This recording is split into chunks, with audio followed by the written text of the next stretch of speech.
Just had well, not just, but maybe 15 minutes ago, just had a really weird interaction with one of the guys who came out of this housing complex. I don't know, there's some fucking weird people who live there. It's like the pod people. I don't get. There are people who walk by, and some of them, like, this guy's got a shopping cart, like, they're not exactly the Stepford wives. And I just get these kind of rubbernecking stares. They're mostly white, but not all. As far as I've noticed. I don't know what the fuck it is, but this is obviously, well, maybe it's a private road, one main south road, I don't know. Like a gated community, except without the gate. Like a private road. But I had this guy walk along, this white guy walk along, and he had those sharky sunglasses and a hood, and he I mean, to be honest, he looked a bit thuggy. You know, like, he was just talking really quietly, and I don't like people who talk really quietly because I know that that's a manipulation tactic. Not in all cases, but you know, in outlying cases, sure, there could be a reason for it, but in my experience, and this is, I had a very, very psychologically manipulative first boyfriend, which I didn't work to fucking treat on me, but I knew it. I look back and he's a perfect study of a psychologically abusive person, and he would speak very quietly, so you'd strain to hear him. That's the reason for it. So you would strain to hear him, and that fools you into thinking that what he's saying is important. And it's just a way of getting power of you. And where this guy was talking very quietly, and I did come closer. He would have been not much older than me, probably the same age, just probably looked our age more than I do. I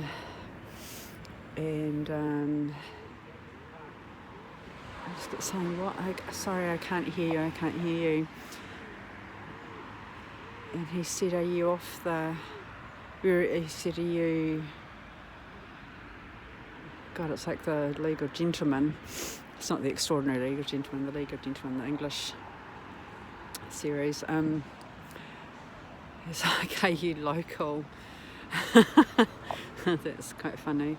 If anyone knows that show, I don't mean the Extraordinary League of Gentlemen, I mean the League of Gentlemen. What's this one here?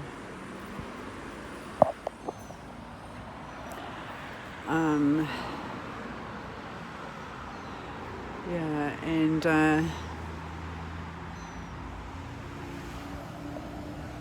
what?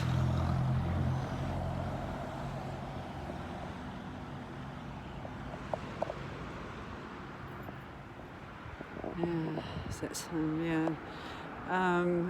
Yeah, no, he says, are you around from here, or you're from out of town, and I said something, and whatever I gave the indication that no, I'm not, I'm from Christchurch. And he said, are you off the fishing boats? And I said, what? No. And then he said, are you homeless? And I said, yes. And he said, why? And I'm like,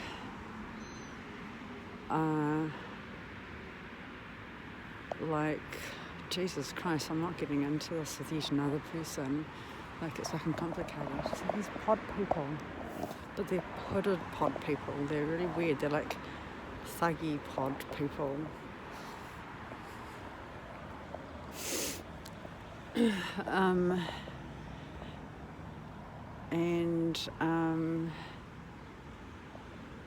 And before I could even start to say, dude, I am not going to start to explain to you about homelessness. I'm not reinventing the wheel. Let's start with the well, it's not even the null hypothesis, it's just the null theory that there's a housing crisis. Okay, so we know there's a housing crisis. We don't need to go right back to the basics to figure out why people are homeless. We'll start with that for being one really good reason, and then if you really want to know, like, there are different avenues, I suppose, to being street homeless, but you can just, the information, it's not information you need to seek from individuals. And then he said, talk to MSD, they'll give you an apartment. And I said, and turned away from him. And they turned back and I said, you might want to learn a little bit more about someone before you start giving them advice. And the thing is, he was wearing a wooden cross, and I was, gently corrected by that nun, the Anglican nun up there, who said actually they're not crucifixes because there's no Christ on them, they're the cross of resurrection.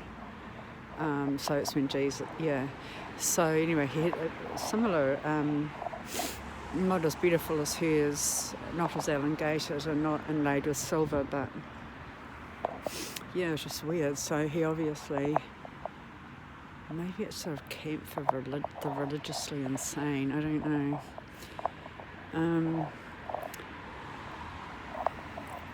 And he just kept talking really quietly. He wasn't mumbling, he was talking very quietly. And I just kept saying, look, I can't hear you. And I stopped being polite about it and just said, look, if you want me to hear you, you're going to have to speak up. And he said, I wear hearing plugs because it's noisy around here. And I said, okay, fair enough, but that doesn't help me understand you. I'm sorry. If you can't speak up, then I can't listen to you. And then he said something that I'm certain was, well, I can't have you here. I do not think he's, for all I know, this is a body corporate kind of situation. Maybe he's the chairman of the committee, I don't know. Whatever it is, I'm getting the flock out of here. My strategy that I've only started to implement is that I've actually collected a lot of kind of, I suppose you could broadly call it survival gear, but it's homeless gear really. I've collected quite a lot of it. And I've can collect enough of it that I can leave some behind and out without, I can kind of ditch it and go without having to like cart it all around and just take the precious things with me. Of the precious things, because there's a legal gentleman again. But it's just really fucking weird. Like, I just get these weird looks. And after that guy had wandered off, obviously to get some beer. Oh, how fucking holy. So the guy walked past with a hood. I said, where's the hoods? I think with a hood. He was Maori. And I just caught his eye and smiled. And, I'm just trying to make a bit of a connection, get a little bit of, just sort of get a little bit of human recognition, I suppose. And he just sort of like, it was half just between a blank look and a kind of scowl. It's like, whoa, they really are like the pod people. There's another white guy around here, skinny one, and he's the one, I think he wheels that thing around. He just scowls at me. It's really weird. Like, I never got that at Aberley Park. I got really friendly people who were interested in my situation. It's just a very, very strange place. So, yeah, I mean, it was late at night when I had to decide where to set up camp. Well, not late at night, but it was well after dark. And I was just wandering around here, and I had to pick up my meds in the morning from the pharmacy. And because I was desperate, because I was moving, and I'd run out of I'd run out of Richland and I'd run out of clonazepam, and I was just fucking falling apart. So I camped out overnight here. It was a real big push to get here. I think I might have said the other day. Maybe I didn't, I don't know. It turned out I had the wrong day. Just because there have been so many changes to my schedule. But yeah, that was just the most, I just saw Children's Memorial Library, and it's the most comforting place I could go. I was there in the dark, like I pitched up in the mud here, whereas I've moved it up to the leaves. But yeah, this is not the place for me, and I don't know where is. I might go back and see about, well, I'll just have to see. I am going to go. I've got I just need a plan. Like every day I need a bit of a plan. I had a bit of a plan yesterday. Today I have a bit of a plan. Having meds again really helps. And today I think I'm just going to go to the street and just talk to some of the people and just say, hey, where do you guys go? Like, where do you go at night time? Like, one of them I know, or the sisters I think go under the bridge. But I want to talk to Rere again. Yeah, and maybe if I can see Ture, and he might be able to give me some pointers. He's not homeless, but he knows the drill. Yeah, so I just got to get a bit of a plan together. Then I feel better. But yeah, I'm not welcome here. It's very strange.